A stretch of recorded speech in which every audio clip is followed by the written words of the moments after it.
Hey everyone, Caller here with Klazart, bringing you Game 1 of Group C of the Batoo OSL, played just earlier today in Korea. And this is Best versus Hwasin. I think this is a much tougher group than the group in Group B, where Lita is facing basically two players who aren't that good. But this is, this is going to be a very, very difficult group here. I mean, I think this and Group A are definitely going to be the better ones to watch.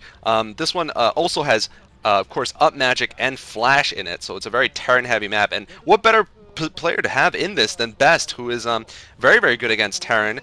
He's very, very good with his Arbiter play, especially. And if this game goes long, we could be seeing that. On the other hand, he's facing Hwasin, who isn't a bad player at all. I mean, he hasn't consistently impressed me recently. I mean, he's been on and off, once heralded as the next, very, very strong Terran player. He's been sort of just on a medium burn, I guess, is the best way to put it for the last few years. And they're playing on Return of the King. Yeah, what do you think about these two players, Klazart? Yeah, I think these two. You know how I would compare these players? If you look at the tennis scene, for some of those of you guys know tennis, there's four guys right now, or three guys right now in tennis, in world tennis. There's Nadal, there's Federer, there's Djokovic, and there's Andy Murray. Those four guys are kind of on a league of their own. And then everyone from number 5 to number 20 down is pretty much the same. And the guys from number 5 to number 20 can kill each other pretty much any time, and occasionally can take games against the top 4. And StarCraft is very much like that. You've got players like Savior, well, Savior returning to form, but Jaedong and Flash at the very top. Then you've got the other players. And well, Bisu probably is up there as well. Bisu's up there as well, to be fair. Bisu's up there as well. But you've got these other players. You've got players like Stork, and you've got players like Lita coming up now. These players are pretty solid against most players and can occasionally take the games against the best players. And Best and Hwasin fall probably into that category, though Hwasin would probably be at the lower tier of that category compared to Best. And Best actually starting up the top left-hand corner there. It looks like he's gone for an expansion straight away. And this is a bit of a risky maneuver. If he gets spotted by Hwasin, if Hwasin figures out, then Hwasin might be able to put a... And Hwasin is doing the same thing! So both players expanding. Maybe this is just an artifact of this map. Who knows? Maybe this is the best way to go in this. I haven't seen a lot of games on this map. No. So maybe this is what this map is all about. But crazy strategy by both players, and ironically enough, they're probably going to cancel each other out. Wow, my head is exploding a little bit right now. We hardly ever see 14 Command Center by Terran. However, Terran has done it at least one other time that I remember against a Protoss player. 14 Command Center against Protoss. Wow, absolutely insane. And he's obviously, Best has obviously gone for 12 Nexus, so we're going to see what happens. Best has gotten the scout in first, and we probably will see Hwasin. If he doesn't scout correctly, he'll definitely put down a bunker somewhere right in front of his natural, most likely, because, if the Protoss is going for any kind of standard build, he's going to put a lot of pressure on against him. I believe Up Magic was the one who did it recently on Byzantium.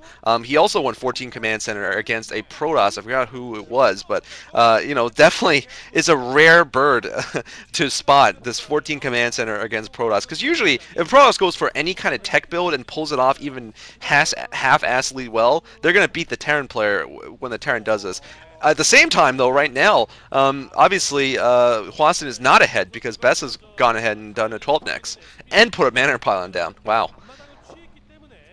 Yeah, this is interesting. I mean, I have no clue which of these players is actually ahead right now, because this is so rare to see both players going for this sort of strategy. It'll be interesting to see which of the players. I think probably the Protoss is more likely, because the Protoss player is more likely to get that tech up and likely to get that harass up. But again, I guess the harass is he's got 2 gates down as well. So I think the main thing here is that Best does have the early scouting information, but now we're going to have the SCV going in from Hwasin, and Hwasin is going to know what Best is up to as well.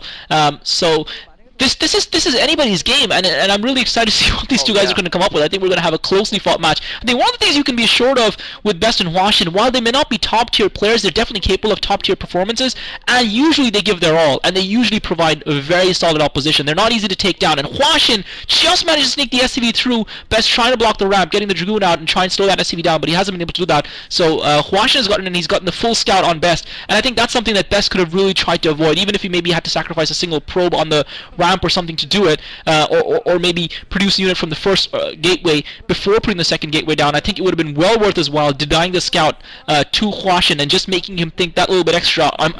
Could there be DTs coming? Could there be Reavers coming? What exactly should I be preparing for?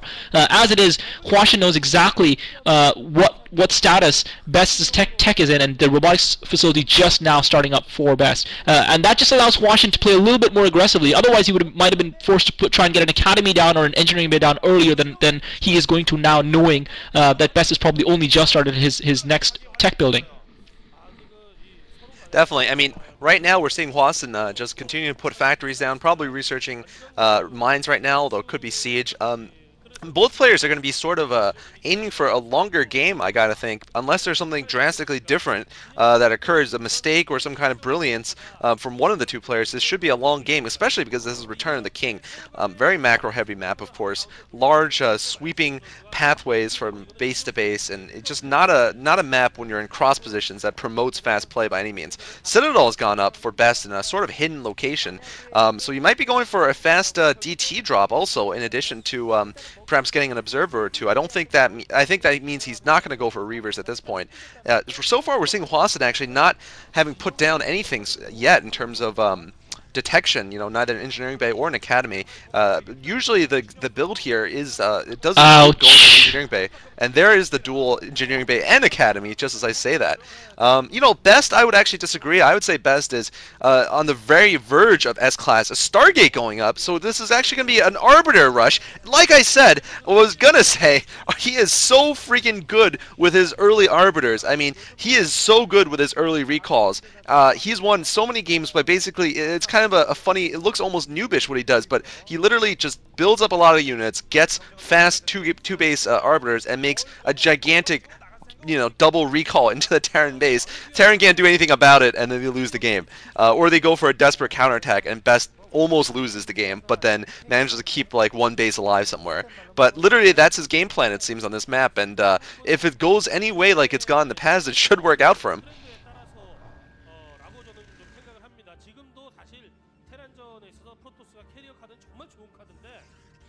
Yeah, it's going to be interesting to see how Hwasin is going to cope with this. I mean, the unfortunate thing for Hwasin is he has gone for Goliaths, and he hasn't really gone for Vultures. If he had some Vultures out and was laying Spider Mines down around his base as say a defense, then he probably would have been in a better position to defend against this. As it is, he doesn't look like he's really going to have anything. He's got that engineering bay up, he's got the academy up, and it's just a question of whether he can get the scout off and scout it in time to make himself put some turrets down. Otherwise, he's going to be in huge trouble. The shuttle is out. I'm surprised that he's getting a shuttle out as well when he's going for a recall. Maybe him. It'd be funny to see if he. Right, it will be, okay, fair enough. I thought it would be really interesting, if he decides to drop a couple of DTs in to try and slow his opponent down first before going in for the massive recall, but obviously that would be a huge resource cost to him. And yeah, you're right, I'm probably not doing justice to Best. Best is the player, remember, who started Savior's decline. Well, he didn't really start it, but him beating Savior was the one game where I really remember saying, okay, this is it, Savior's decline, slump in form has really begun. So Best probably deserves a lot more credit than I've given him. He probably is up there, but looks like Hwasin is going for a major push here. And is it possible that Best might be a little bit vulnerable? He does have a pretty decently sized ground force, but he doesn't have a lot of Zealots, and that's going to be key because there's a lot of siege tanks coming up here, and it's just a question of how much Best can slow Hwasin down and whether or not Hwasin is able to really affect a strong push here, because Best still doesn't have the Arbiters out. Remember, he's going to need the energy for the recall as well. So there's going to be a point in time here where Best is really going to have to play some good StarCraft to stay ahead. Wow, he's moving in, though, and he's going to go and try and pick off the tanks. I was going to say this is suicidal, but just look at Best's game sense there, and look at his Zealot drops. Wow, he hasn't killed the whole army off, but he's killed the tanks off. He's killed every tank with beautiful Dragoon micro there. Oh, man, I got to say that was some of the best that I've seen in a while, no pun intended. I totally thought he was dead because he's got slow Zealots. He realizes he can't just go for a frontal attack because Zealots are too slow. This time, oh, wow, the Zealots are getting killed by the Vultures, though, really quickly. No Dragoons left, I think, but looks like it was enough. Wow, I thought Hwasin was going to roll over him with that large army. But Best with just absolutely precise micro there, managing to, well, actually, no, it looks like Best is still not out of the woods yet, by any means. Vulture Mines now separating him and his natural expansion, and he could lose his natural, actually, right now. Looks like, the observer just barely looks like no, he's not even moving the observer. The observer is not moving, so Best is losing a number of dragoons. They're trying to come down the ramp. Arbiter is out, but it's not doing that much. It looks like the Arbiters actually might be used to attack here because there's no anti-air temporarily. He needs to use the Arbiter, of course.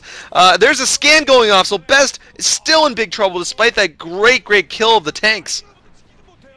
Yeah, Best is in huge trouble, and he's actually gonna lose here, I fear. And you've got to, I think you got to give Hwasin a lot of credit. He has played this to a T. Definitely. He has read Best. He has faced Best down the poker table. He has seen that Best has got three of a kind, but what Best doesn't know is that he's been hiding a royal flush. Hwasin has read Best to a T and trapped him completely and utterly because Best obviously went for the Arbiters, and Hwasin's attack, the timing of it and the unit composition was just perfect. And the one unfortunate thing was, even though Best committed himself with the Dragoons and managed to kill the siege tanks, unfortunately he didn't produce any Dragoons to back those Dragoons up. He was producing Zealots to try and counter the tanks, and he had a group of about 8 Zealots for a while there against essentially Vultures, and even though he did a great job of microing them with his shuttle, there was just no hope for him now. And now, oh my god, the turret is up as well outside his Natural Expo. His Natural Expo is gone. Yes, he does still have, he is still getting resources from that island expansion at the top left-hand corner of the map, but he's completely boxed into his base.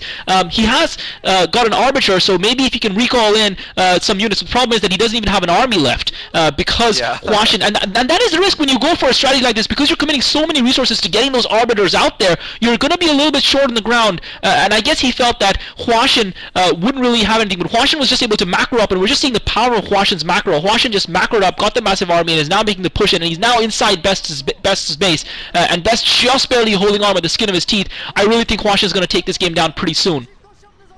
Yeah, absolutely. I mean, Hwasin most likely scanned the Arbiters and then decided right at that moment to push out. Perfect timing there. It's just as if the Pro-Res had gone 2 base carriers. The correct response for the Terran in general is to push out immediately when you see them, and they're not being built yet. Just immediately move out and try to crush the Protoss while they're still weak. And we did see that he was weak at that moment. Notice his Arbiter is moving out, though. It's probably going to go for that big recall at the end here, and it's just not enough army, though, unfortunately, for Best. He doesn't have any enough production going into his mineral bank there to be able to produce enough. So he's definitely going to recall and then most likely lose at this point.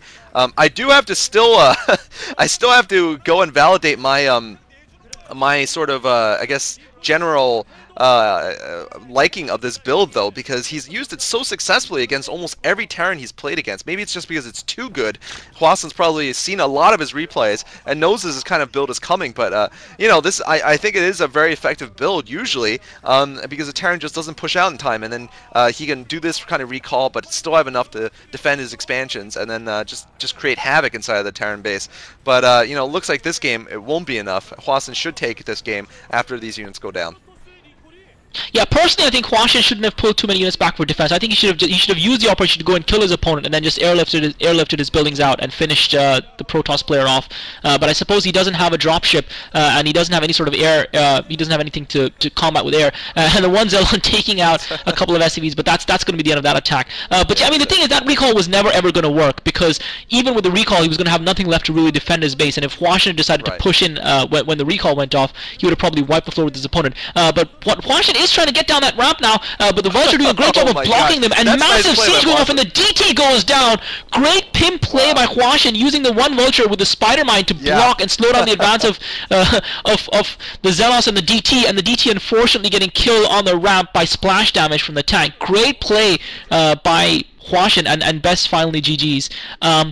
Yeah, I mean, there's not much to say about that game except that Hwasin knew exactly what Best was up to and countered it perfectly, and Best really, from that point on, didn't stand a chance, although both players went for slightly unusual strats, to say the least. Yeah, exactly. Both players took a huge risk there with their fast expands. The Terran even more so than the Protoss, of course.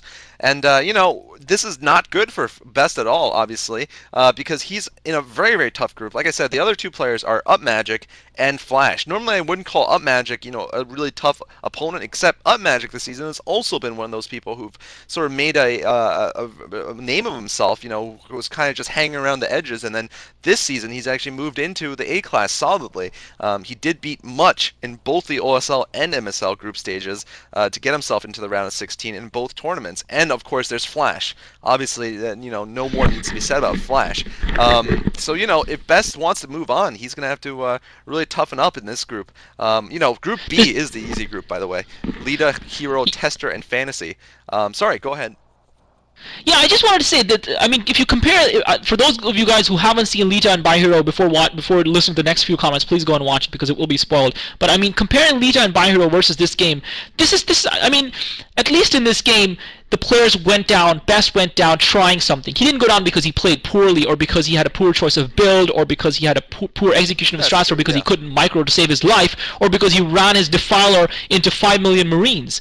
At least both players played pretty close to perfect within their builds and countered each other well, and we saw some really nifty moves from both players. We saw some great micro from Best, some great countering by Hwasin, and this is the level of StarCraft, and that's the thing about these players, and that's what I mean by a certain standard of play that you don't really see often in the Pro League, or you don't always see in the Pro League, that you see in the OSL and the MSL in the latter stages, and that's the benchmark that the players who are doing well in the Pro League need to reach if they hope to succeed in the individual leagues. That is absolutely true. And, we're going to be moving on right now, but the next game is going to feature the best two players right now, I think, in Zerg versus Zerg. Luxury versus Jaedong in the showdown in Group D.